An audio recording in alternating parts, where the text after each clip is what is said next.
Bonjour et bienvenue à la critique exigeante. Pour cette review du chapitre 79 dans Dragon Ball Multiverse, on poursuit cette nouvelle tradition de faire des reviews des chapitres principaux de Dragon Ball Multiverse. Je lis quand même ceux secondaires, souvent, mais j'ai pas forcément un si grand intérêt pour ces derniers. C'est pas la raison pour laquelle j'en fais pas de review. Donc ce chapitre-là est un chapitre de transition. Bra s'est libéré du contrôle de Babidi et on entend de voir comment les autres vont réagir devant ses actions.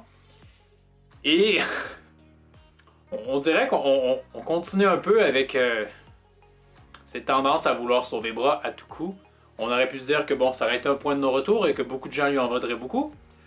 Pas tellement en fait. Il y a Pan qui est bien évidemment très triste qu'elle ait tué son père. Et Végéto qui est un peu furax qu'elle s'est laissée aller puis qu'elle a autant meurtri de gens. Mais tous les autres vont un peu s'en balancer. Parce que ce qui va se passer, et le titre du chapitre l'indique, c'est Legacy of Végéto, c'est qu'on va changer la cible. C'est pas Bra le problème c'était Végéto. C'est lui qui l'a élevé comme ça. C'est pourquoi elle est qui elle est. Et voilà, le véritable fautif, c'est lui. On va même mettre l'accent sur le fait qu'il est colérique. Et que même en fait, Gotenks va lancer l'idée que ben, peut-être qu'au final, c'est toi dont on devrait se méfier et pas tant elle. Et le problème que j'ai avec ça, c'est que... Bon, mais premièrement, on vient encore une fois défendre Bra. Déjà qu'elle a eu ces immenses moments de gloire. Même en sauvant dans le côté obscur, on lui pardonne assez aisément, facilement.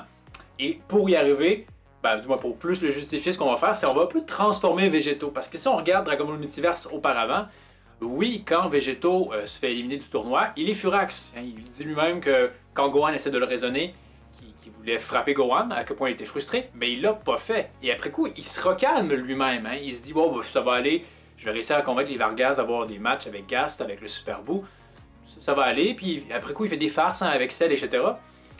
Donc, se dire que c'est vraiment un être, comment dire, presque un dictateur, colérique, etc., j'ai pas l'impression que c'est le personnage qu'on nous présentait jusqu'auparavant.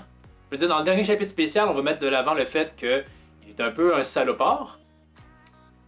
Mais c'est tout récent. On dirait vraiment qu'ils se sont dit, ouais, finalement, on a cette petite idée-là, puis on va motiver le personnage pour que ça passe. Pour excuser Bra d'une certaine façon. À mon avis, je sais pas, non. C'est sûr qu'on s'entend qu'on a encore des segments du futur qu'on n'a pas encore vu, qui ne se sont pas encore produits. Notamment l'un d'eux où Végéto semble avoir pété un câble. Je me disais que la possibilité, c'est peut-être que Ginyu a pris son contrôle de son corps. Je me disais dit ça se peut pas parce qu'il est mort, mais finalement il est revenu à la vie, donc c'est toujours possible. Mais là, on semble plus aller dans le sens où, ben, c'est vraiment lui qui va le faire de plein gré. Mais, ce qui pose d'autres questionnements, si on veut, c'est qu'on va aussi réécrire certains éléments aussi pour encore plus justifier le fait que Végéto soit frustré.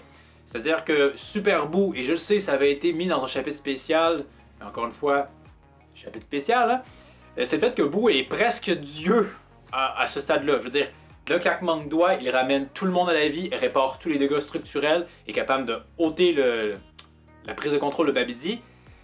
C'est assez abusé. Avec des telles compétences, je comprends pas. Sa présence ne fonctionne pas, tout simplement. Ce sont les Vargas qui ont organisé ce tournoi-là, mais honnêtement, vu les capacités de Buu, il serait capable d'aller d'univers en univers. Il aurait été capable d'absorber Broly s'il avait voulu. Je pense pas qu'il se serait pas pris au piège par Gast quand il a fait sa première tentative d'insurrection.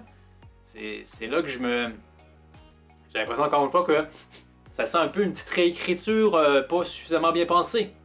De la même façon aussi, Gast, on lui donne un pouvoir complètement pété. Il est capable de couper, si on veut, l'afflux d'énergie chez Végéto.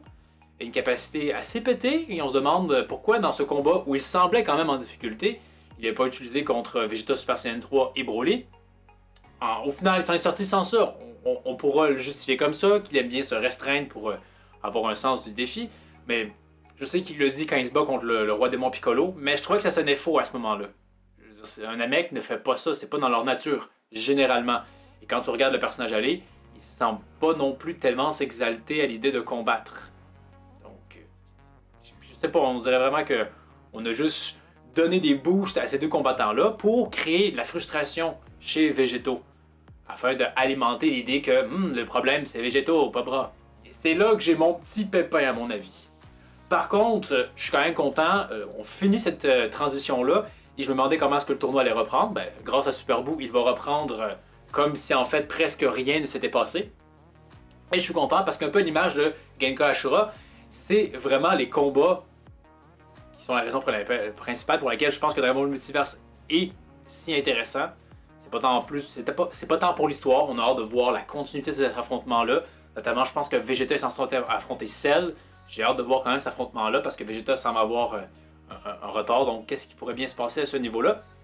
Également aussi, c'est un peu paradoxal avec ce que je viens de dire, mais on va aussi conclure l'univers de Babidi avec Dabra qui, grâce à Super Boo, est libéré de son emprise. Il va pétrifier Babidi et Boo va se joindre à Dabra parce que pourquoi pas, maintenant il veut devenir indépendant. C'était quand même sympathique, notamment via cette double page superbement dessinée, encore une fois, et comme toutes les autres pages, hein, par Asura qui montre Dabra et Boo en enfer, avec Boo qui a un Cerbère. On met également des personnages de Xenophers, si je ne dis pas de bêtises, et peut-être aussi d'autres sous-produits de Dragon Ball, je les connais pas tous. Il y a peut-être juste la présence de Garlic Junior que je suis un peu mitigé, je me dis comme... Je comprends pourquoi on l'a mis là, mais est-ce qu'il correspond vraiment là? De toute façon, c'est juste une petite page hommage bonbon, faut pas trop se casser la tête avec ça. Mais si jamais il devait faire un chapitre sur les autres univers, vraiment voir comment ils sont arrivés là, ou voir ça se produire, bizarrement, ça me botterait plus. On dirait qu'il y a un meilleur intérêt à ce niveau-là. Donc, je suis content vers ce qu'on s'en va. Par contre, tout ce travail pour redorer le blason à bras alors qu'elle a commis tant d'atrocités dans le passé, je trouve ça un peu perplexant dans le sens où, est-ce que Végéto a meurtri les siens? Non. On peut se poser la question, si Babidi avait souhaité prendre le contrôle de Végéto, est-ce qu'il aurait pu y arriver, vu que l'arme de Végéto semble noire au final? Ça mérite quand même d'être posé. Malgré tout, c'est pas ce que... L'histoire, c'est pas ce que je recherche, mais j'ai quand même hâte de voir où est-ce qu'on s'en va vers ça. Mais vraiment, c'est vraiment la reprise des combats qui me hype. J'ai hâte qu'on y retourne, c'est ça l'intérêt pour moi de la série. Donc vous, qu'est-ce que vous avez pensé du chapitre 70? Qu'est-ce que vous pensez du traitement de bras et de végétaux?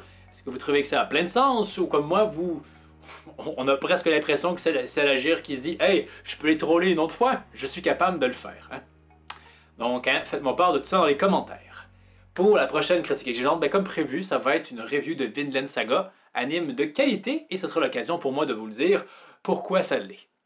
Donc, comme toujours, vous pouvez aimer cette vidéo, la commenter, en faire de même pour les autres, vous abonner, et tout le bon vieux tralala. Et je vous dis à la prochaine critique exigeante.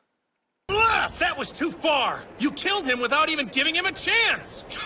Spare me your morals, Kakarot! I eliminated a threat! Impressive display, Vegeta.